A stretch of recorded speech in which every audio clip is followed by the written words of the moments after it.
Mass జాతరలోకి వచ్చాక mass బావకు mass బావకు ఐ లవ్ యూ చెప్పి తీరాల్సిందే.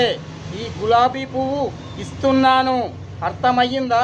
నువ్వు సీఎం కూతురువైనా పిఎం కూతురువైనా ఐ లవ్ యూ మాస్ బావకు చెప్పి తీరాల్సిందే. లేదంటే నిన్ను పరిగెత్తించి అలసిపోయి చివరకు కోమాలోకి వెళ్ళే స్టేజీలో నీ అంత నీవే వచ్చి బావా నన్ను పెళ్లి చేసుకో, లేదంటే నేను చచ్చిపోతాను అని నువ్వు బ్రతిమాలాలి, అర్థమయ్యిందా? అప్పుడు నేను ఈ మాస్ జాతరలో నిన్ను నేను పెళ్ళి చేసుకుంటాను, అర్థమయ్యిందా? అది ఈ మాస్ జాతరలోని మాస్ బావ పవర్ అంటే.